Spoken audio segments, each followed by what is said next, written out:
Muy bien, vamos a realizar un ejercicio para aplicar el concepto de herencia, polimorfismo, abstracción y encapsulación. Básicamente los cuatro pilares de la programación orientada a objetos. Para ello tenemos este diagrama UML que nos muestra todas las clases, atributos y métodos que tiene cada uno para resolver este ejercicio. Como podemos ver, se compondrá de una superclase abstracta que se llama figura, lo cual tiene estos tres atributos y estos métodos. De esta superclase se desprenden otras dos subclases que también son abstractas. En estas no hay ningún atributo extra más que estos métodos que conforman a cada clase. Estas subclases hijas de la superclase funcionarán como una superclase de otras tres clases. El objetivo de este ejercicio es crear figuras, tanto bidimensionales como tridimensionales, y que nos permitan sacar, eh, por ejemplo, área, perímetro o volumen en el caso de las figuras 3D. Muy bien, para ello nos vamos a NetBeans. Como se puede ver, yo lo dividí en estos cuatro paquetes que conforman todo el ejercicio. En la parte de test tenemos la clase principal. Después sigue la clase domain, donde se encuentran las tres superclases que son abstractas. Y aquí vemos la superclase figura. Podemos ver que estamos aplicando el concepto de encapsulación con estos tres atributos de esta clase. Tenemos su constructor para inicializar los tres atributos. Y tenemos getter y setter de cada uno de ellos.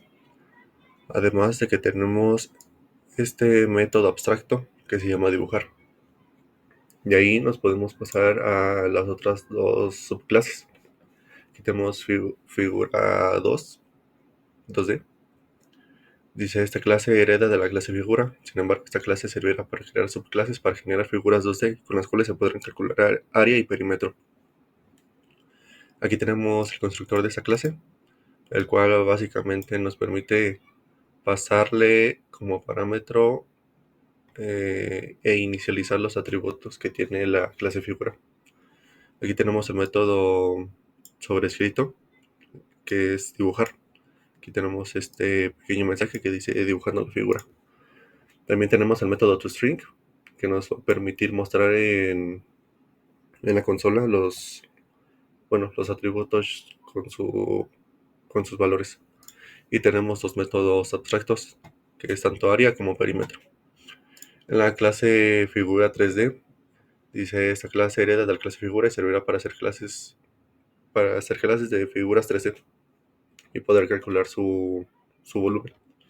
Aquí tenemos el constructor, sucede básicamente lo mismo, se utiliza para inicializar los atributos de la clase figura. Tenemos ya una vez sobrescrito el método de dibujar con el mismo mensaje y el método toString, que es para mostrar igualmente en consola los valores de los atributos. Y este es nuestro método abstracto que vuelve a nuestra clase abstracta como en las otras ocasiones. En este caso es calcular volumen. Muy bien, esto fue tanto test como domain. Ahora nos podemos ir a figuras 2D. En este caso tenemos la clase círculo y utilizamos nuestros modificadores de acceso, tanto que son private, ya no pueden ser protected porque no habrá subclases de esta clase. Tenemos este atributo pi que nos va a servir para sacar el valor de pi y poder usarlo para tanto área como perímetro. Es el atributo de radio. Tenemos el constructor, que llama al constructor de la superclase, e inicializamos nuestro valor de radio. Tenemos aquí sobrescrito el método área, que nos regresa pues el valor del área del círculo que nosotros vayamos a poner, dependiendo de la radio que elijamos. Tenemos el sobrescrito del método perímetro, funciona igual que el del área, solo este es para, pues, obviamente, sacar el perímetro. Sobrescrito también tenemos el método de dibujar, que llama al método dibujar de su superclase, más aparte añade este otro mensaje.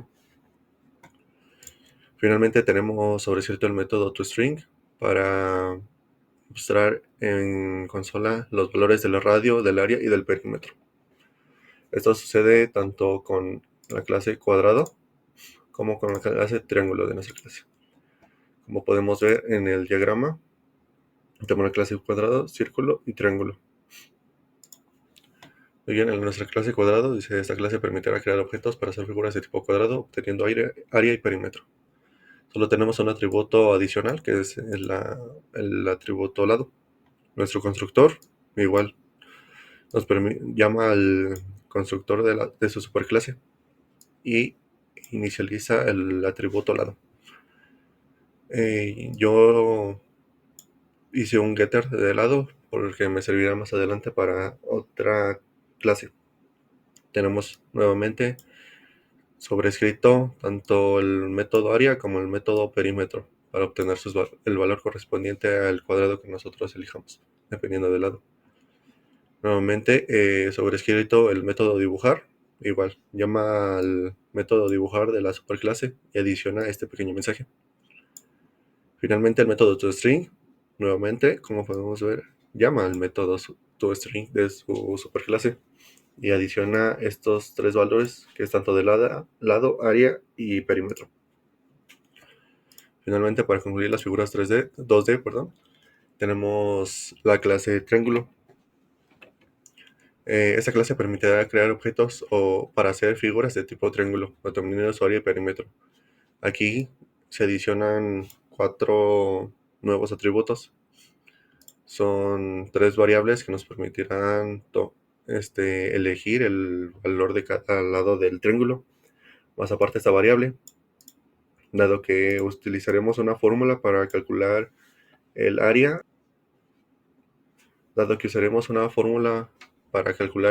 que solo comprende de sus 3 lados.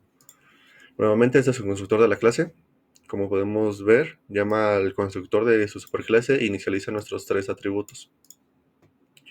Tenemos sobrescritos estos 4 métodos, ya los conocemos: área, perímetro, dibujar y el método toString.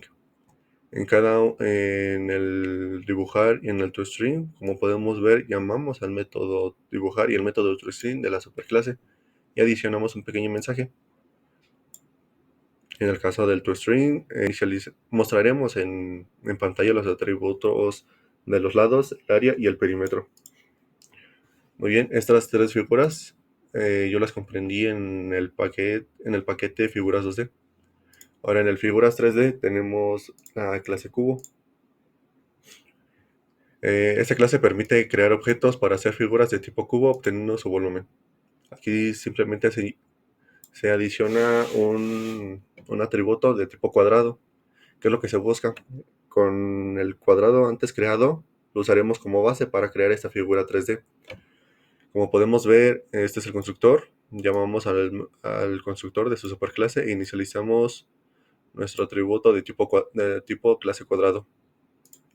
Tenemos sobrescrito calcular volumen y tenemos esta fórmula para calcular el volumen de nuestro cubo generado. Como podemos ver, con nuestro atributo de tipo cuadrado mandamos al área. Básicamente esto es como obtener la base del cubo formado a partir del cuadrado que hicimos anteriormente y multiplicamos por el lado. Es por eso que en la clase cuadrado puse este get para poder obtener el volumen del cubo.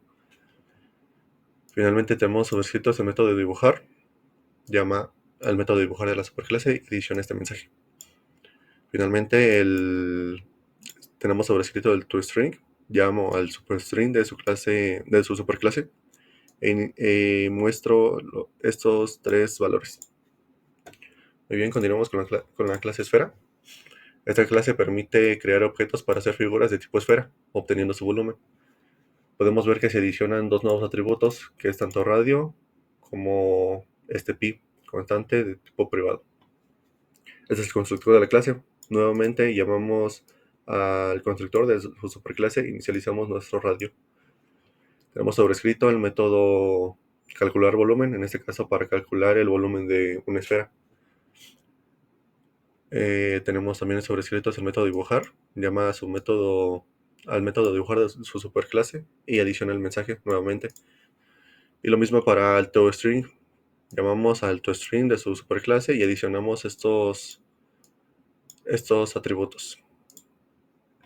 Ok, finalmente nos vamos con nuestra clase pirámide, que se encuentra como las otras en el paquete figura 3D. Esta clase permite crear objetos para hacer figuras de tipo pirámide obteniendo su volumen. Podemos ver que se adicionan dos atributos, uno de tipo clase triángulo y otro de tipo entero que se llama altura. Como sucede en la clase cubo, utilizaremos un triángulo antes generado. Lo usaremos como base para crear nuestra figura tridimensional. Este es el constructor de la clase. Nuevamente llamamos al constructor de su superclase e inicializamos nuestros dos atributos de esta clase. Tenemos sobrescritos el método calcular volumen. Nos regresará el volumen de la pirámide. Tenemos sobrescritos el método dibujar. Llamamos nuevamente al método dibujar de su superclase y adicionamos este mensaje. Y sobrescrito el método toString. Igual, llamamos al método toString de la superclase y adicionamos estos valores para que se muestren en consola. Muy bien, ya con todo esto nos podemos ir a la clase test, que es la clase principal. Aquí podemos ver que creé un objeto de cada clase. Una clase de tipo cuadrado, un objeto de la clase cuadrado, un objeto de la clase cubo, de la clase triángulo, de la clase pirámide, círculo y esfera. Utilizaremos el constructor de las clases y mandamos valores como parámetros. Seguido utilizamos un print ln y entre los paréntesis ponemos el objeto.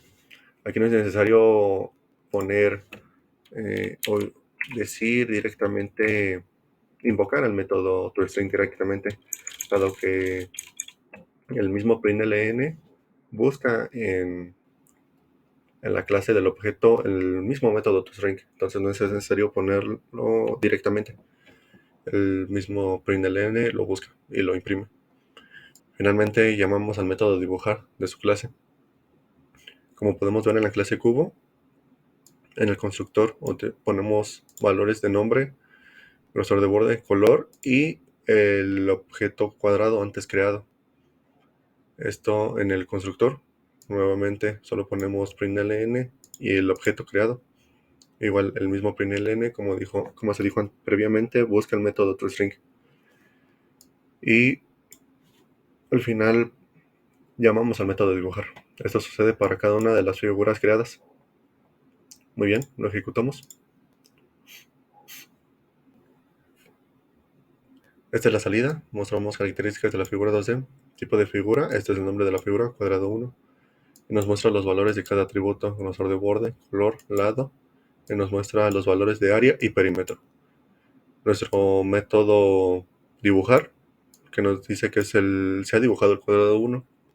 Seguido, nos muestra características de la figura 3D, dado que sigue el cubo. Tipo de figura, cubo 1. Este es el nombre de la figura. Atributos. Podemos ver que tanto área como base comparten el mismo valor, dado que dijimos que la figura 3D iba a tomar como base la figura 2D previamente creada. Lo mismo, tanto altura como lado comparten el mismo valor. Podemos ver que esto es cierto. Y como el volumen de un cubo es base por altura, podemos ver que 25 por 5 no está correctamente el error. Y nuestro método dibujar, que nos dice que se ha dibujado el cubo 1. Esto funciona para todos los objetos antes creados.